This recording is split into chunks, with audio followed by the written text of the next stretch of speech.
Hey everybody, welcome to another episode of So Tell Us Time. We are so excited to be here with you guys. It's a beautiful Tuesday morning, and oh my goodness, we're already a couple of months into the new year 2025. And I can tell you it is going to be a good year. That is what it is looking like over here. That is what it's looking like with our clients. And so we are excited about 2025. I'm sure you guys are as well. A lot of great things coming out this year.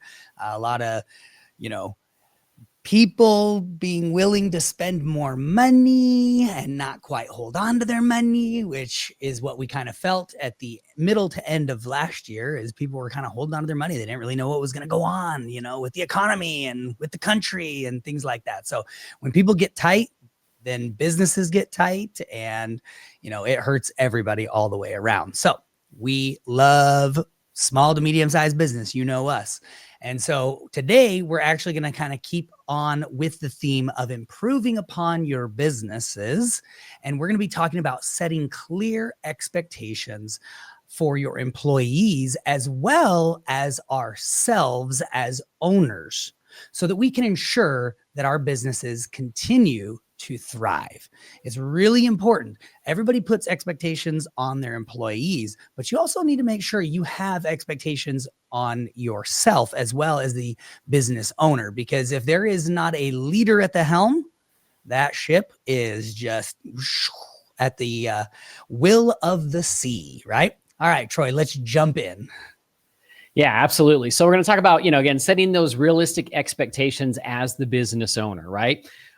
Because, there's a big difference between what's reasonable and what's achievable, not only for ourselves as business owners, but also for our employees, right? So sometimes, as business owners, we like to set these really ambitious goals of what's going to happen, what we're going to accomplish this year, or really ambitious goals of what our employees are going to be able to accomplish themselves, right? And that those are very different from realistic expectations of what those employees can actually accomplish and do, right? So there's a lot of common mistakes that business owners make.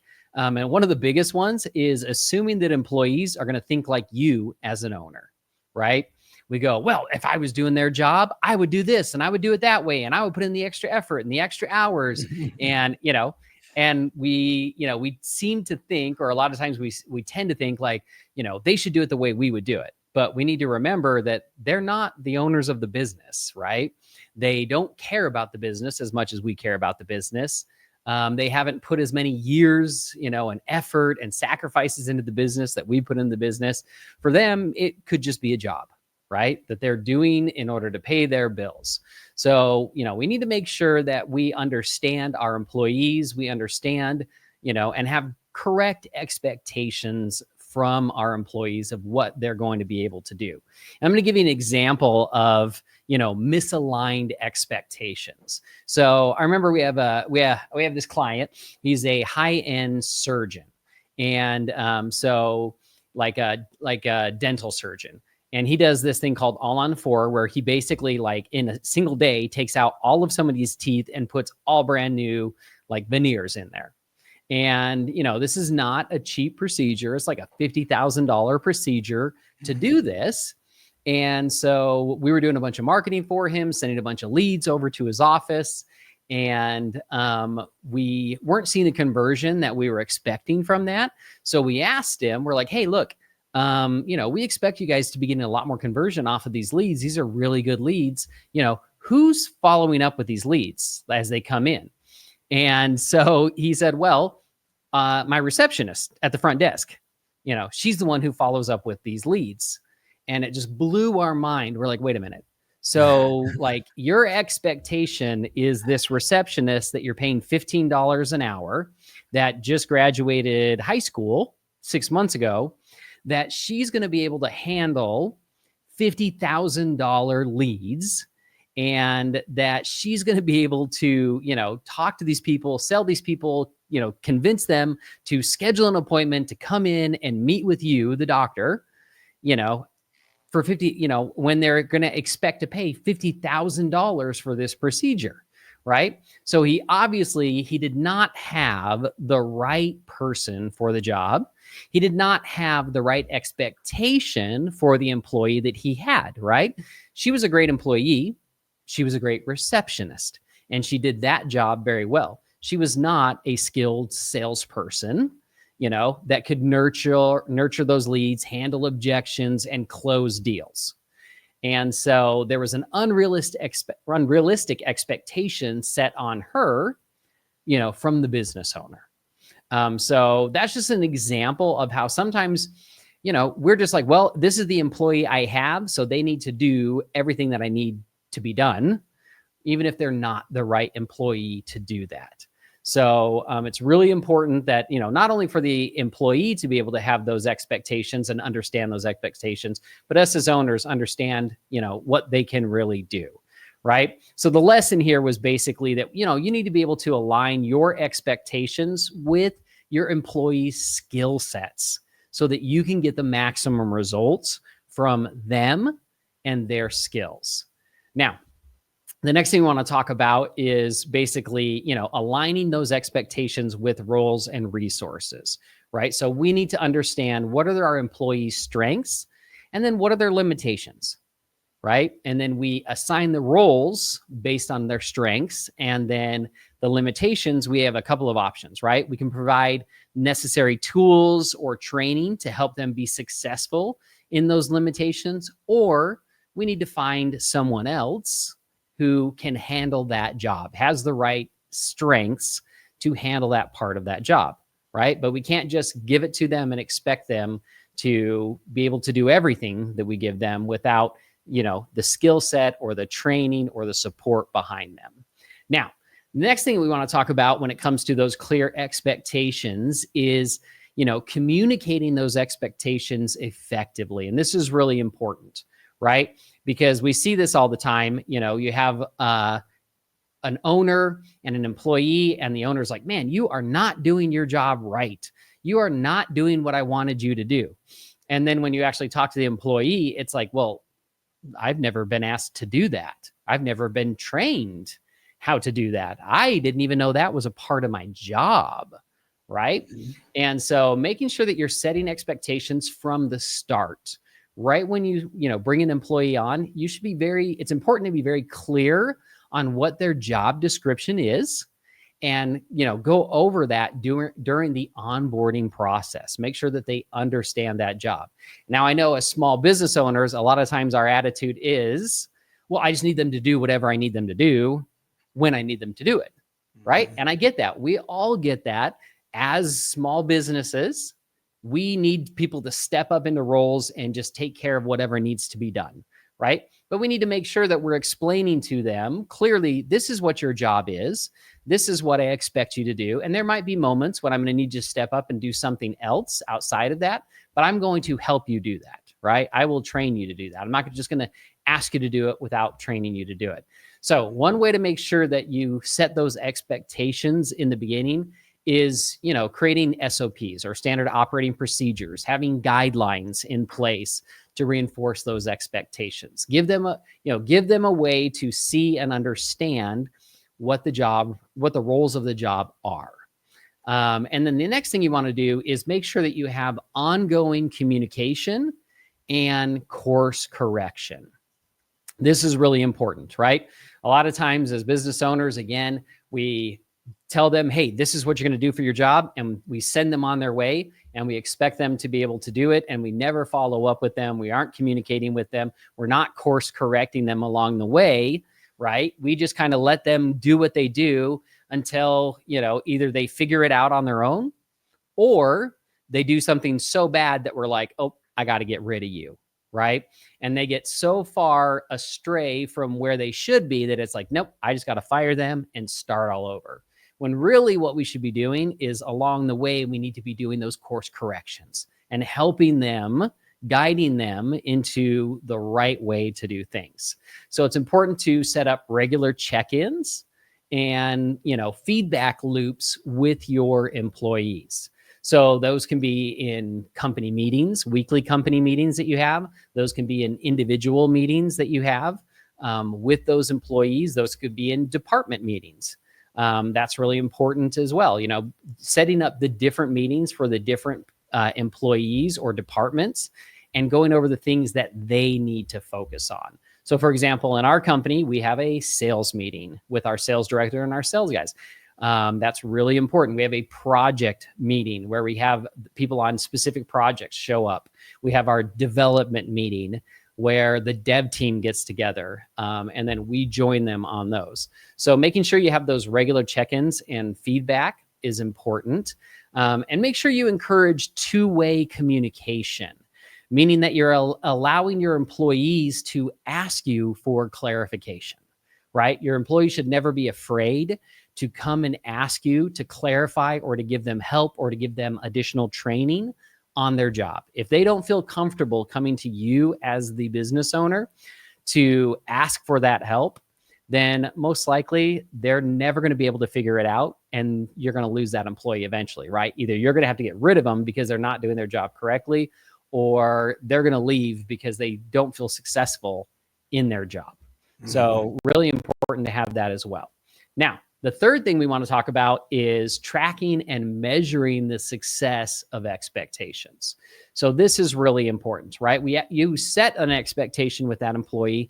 Now you need to be able to actually track what's going on with that employee. So setting up your KPIs or your key performance indicators, right? That's a simple way to measure success without having to micromanage the person, right? What you don't want to do, and what you as a business owner can't afford to do, is have to micromanage your employees and checking in every single day. Hey, did you do that? Did you talk to this person? Did you take care of that? Did you follow up with this guy over here? If you're doing that, then you're not letting, the employee's not meeting your expectation, right? Because they can't do their job without you following up. And the other thing too, B, is you don't have time to do and focus on the things that you need to focus on because you're so busy micromanaging them. So you've got to have like key performance indicators, things in place that you can quickly look at and say, is my team doing what they need to do? I'll give you some examples of that. So a KPI could be, if you have a customer support team, how many calls are they getting? How many calls are they answering? How many calls are they missing? Right? Those are good KPIs that you can look at on a daily basis very quickly and go, oh man, we missed 25% of the phone calls that came in today. What's going on, team? Right? There seems to be a problem here. Why are we not answering the phone? Or with your sales, if you have a sales department or a sales team, right? You have your goals. Hey, look, here's how many leads are going to be coming in. Here's how many sales we expect to get out of those leads, right? How many appointments, how many sales, and you're watching those KPIs. And when the numbers go askew, you're like, hey, look, team, let's get together. Let's talk about this. What's going on, right? So those KPIs are really important for you as the business owner to keep your finger on the pulse. The other thing is aligning performance goals with business growth, meaning that just because you've always done it this way doesn't mean that you're going to continue to do it that way. As the business grows, things are going to need to change. So you're going to need to make adjustments based on your business growth. The next thing is adjusting expectations as needed. So, when and how do you revisit those expectations? Because again, you can't just expect the same thing from your team members as the business grows, right? As it's growing, things are going to change in the business. It means you're going to have to change those expectations, right? And a perfect example of that is, as Sotellus started to grow and we started adding on more and more sales, and we added on more sales reps that were closing sales, we had our success coaches on the other side of it. And we couldn't just say, hey, look, success coaches, you need to be able to basically get everybody done, right, within a 7-day period. And it doesn't matter how many people the sales team sells, you need to make sure that all of their implementation calls are done. Well, that's not realistic, right? As the sales team grew and as the sales grew, we needed to readjust the expectation on the success coaches on what they could do, how many implementation calls they could get done, right? And then we had to grow, for us, we had to grow that team in order to be able to handle those sales. So we had to, be monitoring that and revisiting those expectations. The other thing is encouraging accountability and ownership among your employees, meaning that they should feel accountable and they should feel ownership over what they're doing, right? And the more that they feel that, the better they're going to be at doing their job, right? It will become less of a job, more of a career for them. So that's really important as well. I've talked a lot, Trevor. Anything you want to add before we get to the homework? Just one caveat that we've learned over the years, because creating expectations is an amazing thing to do. And like Troy went over it really well and actually talked about, kind of tapering those expectations as well, so that like you're not expecting too much from your employee. Or I would add one more thing of that, like allowing your employees to have the room to, and you said this in the beginning, but to communicate with you on what they can accomplish or how they would accomplish it. That ownership that you talked about, I really want my employees to own the tasks that they're doing. And so, like you said, we have multiple meetings with them. We're always asking them, like, how did this go? How could you improve it? How would you improve it? We've gotten into the habit where when somebody comes in and says, hey, I've got this or this, and I need to know, what do you want me to do? And we respond, well, what would you do? How would you handle that? And let them answer that. And if it's right, which 90% of the time, I mean, our employees have worked for us for a very long time. We've created an awesome and very loyal company and employees and family over here. And so, 90, I would say 99% of the time, they already know the answer. They already know what they should say or how they should respond or how they should handle a situation. So we just, how would you handle that? They tell us, and then we're like, yes, that's exactly what I would do as well. So, because we've shared in the past about, and kind of going back to the first one, is having the right expectations. And then it mingles with what I just said about allowing the employees to kind of, be involved in what those expectations look like and how they're going to accomplish things. Because we've, like I said, told the story before, but we had an employee that we kind of fit in a box, this box of, here's our expectations. Here's what we want you to do it. And we want you to do it exactly like this. And don't ever vary from this. And she wasn't successful. She wasn't successful because it wasn't how she would do things. And she actually would have done things a little bit, well, she would have been more successful. The way that we did it worked really well for us, but she even showed us that she would have been more successful if she was doing it her own way. Unfortunately, how we learned that was after she had left us, because she didn't feel successful in our company. She didn't feel like, it wasn't that she left because she was upset or mad or anything like that. She just did. She actually felt bad. Like she wasn't performing for us.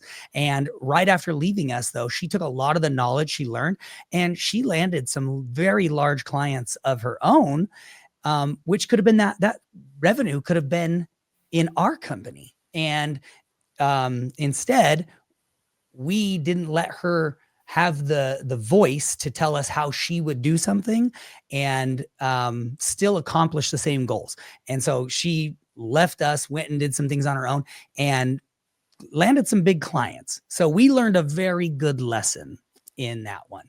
So, all right. Well, that's all I've got to say, guys. Let's jump into the homework this week. Take a look at your employees and your expectations for them and determine if they are realistic expectations or if the employees are even meeting those expectations, if they are realistic. So like, first, do you have realistic expectations for your employees? And then if you do, are they being able to meet those expectations? And if not, then set up a meeting and discuss it with them. Talk to them about how they would handle something, how they would change this, how they would feel more accomplished and more effective doing the tasks that you need them to do. And then again, like I said, kind of in the beginning, is the expectations of owners. I mean, our employees they know what we expect of ourselves.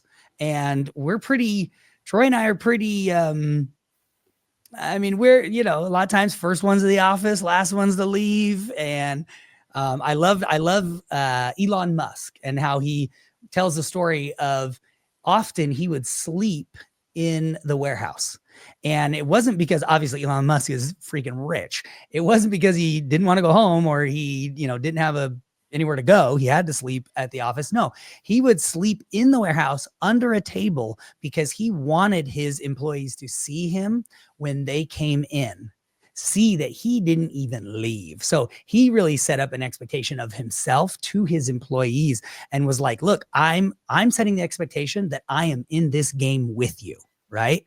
And so we've actually done some, not exactly that, but we definitely show our employees that we're here with them. We're right in the trenches with them. And oftentimes I jump into tickets, Troy jumps into tickets. And, it's funny because the employees will come running. Hey, I saw you took care of that. And I was just about to get to it. I was right on it, and we're like, no, totally. You're doing a great job. We just wanted to jump in and help out. So anyways, guys, that's it. We hope you had a wonderful time with us here on So Tell Us Time on Tuesday, like every Tuesday. So if you're a new listener, keep checking us out. We love you. We appreciate you. And we will check you guys out on the next episode of So Tell Us Time.